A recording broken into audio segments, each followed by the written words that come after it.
mubyeyi wese yakifuje ko umwana we aba umuhanga, akifuza ko umwana we atsinda mu ishuri ndetse akumva ko umwana we yahora ari imbere. Ariko hari ababyeyi benshi bagerageza uko bashoboye nyamara abana babo bagakomeza kuba abanyuma mu ishuri ndetse ntibige ngo bafate ibyo bize. Mubyeyi, niba ufite iki kibazo tukaba turi kumwe hano muri iki kiganiro, gumana nanjye kuko uyu munsi ngiye kukwereka ibyo kurya 7 ushobora kugaburira umwana wawe umunsi ku munsi, hanyuma ubwenge bwe bwo mu ishuri bukazamuka, ubwonko bwe bugakora neza ndetse ukaba wamurinda n'ikibazo cyo guhora yibagirwa bya hato na hato. Ubundi bavuga ko turi ibyo turya, utariye ntiwabaho, kandi utariye ibyo kurya bifasha ubwonko gukora neza nta nubwo ushobora gutekereza neza ndetse umwana ntiyanamenya n'ubwenge mu ishuri. Niyo mpamvu kino kiganiro kirakureba. Reka dutangirire ku cyo kurya cya mbere ushobora kugaburira umwana wawe umunsi ku munsi, hanyuma ukaba uri kuzamura ubushobozi bwe bw'imyigire, akabasha kuba yahora atekereza neza. Icyo kurya cya mbere ni ukumuhereza amagi. Amagi arimo proteine ndetse n'izindi ntungamubiri zifasha umubiri muri rusange, ariko nanone zigafasha ubwonko gukora neza. Icyo kurya cya kabiri ni amafi. Amafi arimo omega 3 kandi omega 3 ni kimwe mu bintu bifasha ubwonko gukora neza, bityo umwana wawe akajya abasha kuba yatekereza mu buryo bwihuse. Ubwo nituvuga amafi ntabwo turaba twibagiwe indagara, kuko birashoboka ko ushobora kubura ubushobozi bwo kugura amafi ariko ukaba wagerageza kubona indagara. Rero mubyeyi unkurikiranye aka kanya, wowe wifuza ko umwana wawe aba udasanzwe, gerageza ujye umubonera amafi cyangwa se indagara.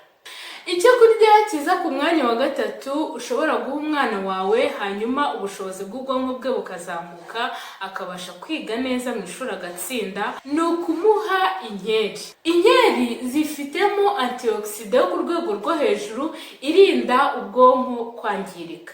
Ibintu byangiza ubwonko bw'abantu cyane cyane abana ni byinshi, harimo ibyo barebesha amaso, harimo ibyo bumva ndetse n'ibindi bitandukanye, urugero nk'amatelefone, amateleviziyo ndetse n'ibindi byinshi bigenda bikangiza ubwonko bw'umwana. Rero iyo antioxidant iba mu nkeri ituma bwa bwonko bw'umwana butabasha kwangirika. Ni byiza rero nk'umubyeyi kujya ugerageza ukabonera umwana wawe inkeri, ukabasha kuba wazimuha, hanyuma ukaba umufashije kugira ngo ubwonko bwe bugume bufite ubuzima. Ikindi cyo kurya kiza ku mwanya wa 4 ni almond. Almond ni ubwoko bw'ibinyabunyobwa. Almond rero ikaba ibamo proteine, ikagira ibinure byiza, ikagiramo vitamine E, byose bigenda bigatuma umubiri ugira imbaraga, hanyuma n'ubwonko ukabasha kuba bwakora neza, bikarinda ubwonko bw'umwana wawe guhondobera.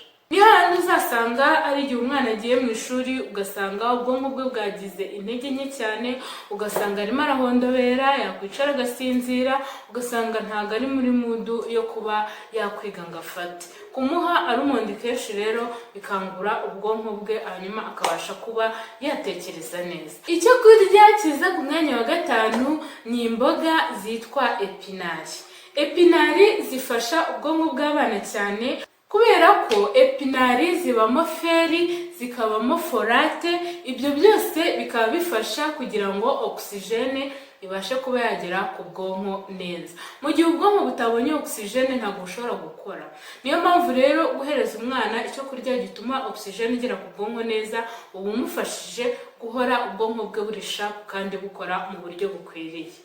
Icyo kurya kiza ku mwanya wa 6 abantu benshi bari bazi ariko nyamara bashobora kuba batari bazi ko gifasha ubwonko bw'abana babo ni avoka. Avoka ni nziza cyane kubera ko ibamo ibinure byitwa monosaturated. Ibyo binure rero bikaba bifasha gutuma amaraso abasha kuba yagera ku bwonko neza. Iyo amaraso atabasha kugera ku bwonko neza, ni handi uzasanga umwana agwa igihumure, ugasanga ubwonko bwe igihe kimwe kirageze abaye nk'uwikanga, mbese amaraso ntabwo ari gutembera neza ngo agere ku bwonko bwe. Kumuha avoka cyane rero bimurinda ibyo bibazo, ubwonko bwe bugahora buri shapu ndetse akabasha kuba yakomeza gutekereza neza nk'uko bikwiriye. Icyo kurya kiza ku mwanya wa 7 ari nacyo cya nyuma nari nabateguriye kuri uyu munsi ni sezame. Sezame ni nziza cyane kubera ko sezame irimo imyunyu ngugu ndetse n'intungamubiri zigiye zitandukanye zifasha mu kurinda ubwonko bw'umwana wawe kwibagirwa. Iki ni ikibazo abana benshi bagira, ugasanga mu by'ukuri agiye ku ishuri ariko yava ku ishuri wamubaza ikintu yize akakibura, akakibagirwa, atari uko atakurikiye mu ishuri ahubwo ari uko yabyize ariko nyuma yo kubyiga ahita abyibagirwa. Iki rero ni ikibazo gikomeye cyane, ariko mu gihe icyo ari cyo cyose umwana wawe uzajya umuha sezame kenshi, inshuro nyinshi bizagenda bishira. Ikiza kurushaho rero ni ukujya umuha sezame akazihekenya, cyangwa se ukamuha rwa ruvange rw'ibinyampeke nababwiye umeza, ukajya umuha umumero yabyo kenshi kuko biramufasha. Niba utazi uburyo wategura urwo ruvange rw'imimero, ushobora kureba mu biganiro nakoze. Hari ikiganiro nakoze kivuga uburyo ushobora gufasha umwana wawe umuhereza impeke zimejeje. Ntabwo nakwibagirwa kandi kukubwira ko umwana wawe akeneye kurya imbuto. Imbuto ushobora kumuha zigakomeza kumufasha, ushobora kumuhereza imineke, ukamuhereza imyembe, ukamuha pome ndetse ukaba wamuha n'amaronji. Izo mbuto zifite ubushobozi bwo gufasha ubwonko ndetse no kurinda umubiri wose kwangirika. None se mubyeyi turi kumwe aka kanya, muri ibi byo kurya tumaze kuvuga uko ari 7 hiyongereyeho za mbuto tumaze kuvuga, ni ibihe waherezaga umwana wawe? Mbese ubonye mu by'ukuri umuhereza ibikwiriye? Umanuka hasi muri comment uduhe igitekerezo cyawe. Ikindi kandi niba kino kiganiro ari cyo kigusigiye, wibagirwe gusharinga ku nshuti n'abavandimwe, cyane ku babyeyi bagenzi bawe bafite abana, cyane abana biga.